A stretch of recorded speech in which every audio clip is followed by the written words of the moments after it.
Hey guys, Razorblade Mango here, and today I just wanted to do a quick little video on The Legend of Zelda Link's Awakening for the Nintendo Switch.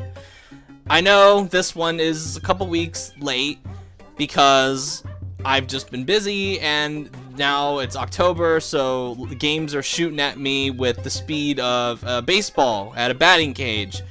And I'm just like, oh my god, so I finally have time to sit down and finish Link's Awakening and talk about it with you fine folks out there in the interwebs. So, Link's Awakening, how is it? It's a good game.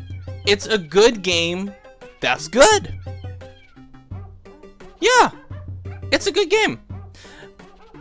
Well, I guess you're here for more specifics. So, it's one of those games, and I really like games like this, where you start out in a small, contained world, and you progressively unlock more items that allow you to further explore the world and get more treasures and things like that. It's not some gigantic, massive open world with raw, square mileage of crap that goes on for as far as the eye can see. It's a game that is very small. It's small, but it's dense. There's a lot of things to do in Link's Awakening in this small, contained area. And for those who are... I've heard a lot of people say, oh, well, this game is not worth $60. It's like a one-to-one remake of Link's Awakening for the Game Boy, which is not true. That is objectively not true. It's not. It is bigger than that game for the Game Boy. But I think it's worth $60. I definitely do. And I think a lot of that has to do with the fact that I'm fucking tired of AAA video games right now. I am sick to death of them. I don't want all these garbage live service games coming out.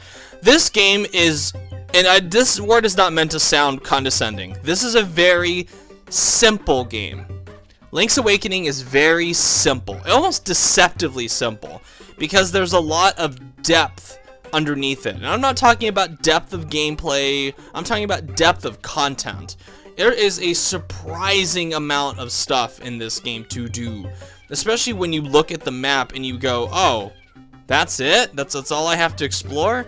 But then you start getting into the main campaign, and you start unlocking more areas via the items you collect, and you start doing more of the optional dungeons, and it's like, oh my god, there's shit in this game that I was finding out even after I'd already beaten it, when I went through it a second time. Not the campaign, but I went through another, like, exploration of the world to see what I missed now that I had all the items.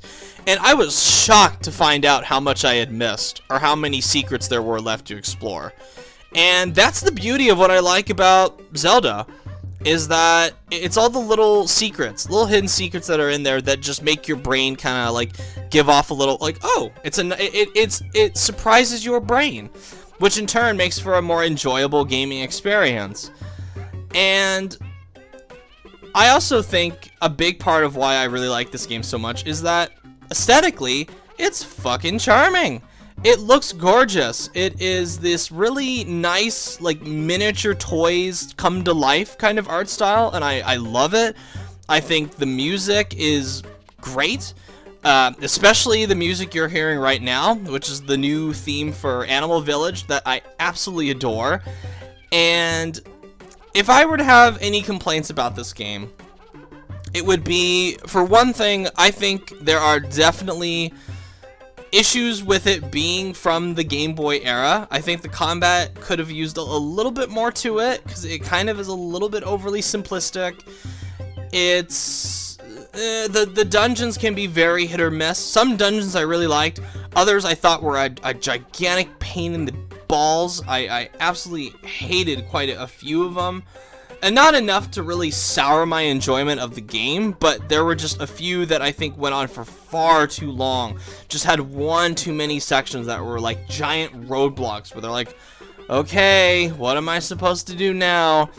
And I get that this game wants to remain faithful to the old 1993 version of the game, where it has that spirit of it, where you kind of, there's no hand holding or like the map doesn't have waypoints or anything like that.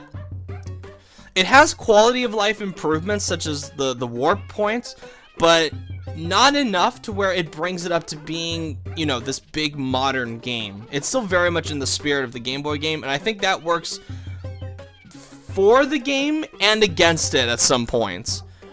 Because there are some points where you're kind of just lost, and you're like, what the fuck do I do now? And the game doesn't really give you a good indication of what that's supposed to be. You kind of have to go off and just accidentally stumble upon it. And another big problem with this game is the performance. Now, for the most part, this game runs at a rock solid 60 frames. It looks absolutely incredible on the Switch. The Switch, even with its inferior hardware, continues to be the platform where Nintendo is cranking out their first-party titles at 60 frames. At least the ones that are built in-house at Nintendo. You got Super Mario Odyssey looks absolutely amazing at 60 frames. You've got Mario Tennis Aces looks amazing. You've got Super Smash Bros. Looks amazing. And now with this, it looks great for the most part. However, the one noted problem with it is that when you're transitioning areas, you definitely notice the decrease in frame rate. I am talking about a hard drop where it bothered my eyes consistently throughout the game. And again, similar to how I felt about the hit or miss dungeons, not enough to ruin the overall experience, but enough to where it definitely is noticeable.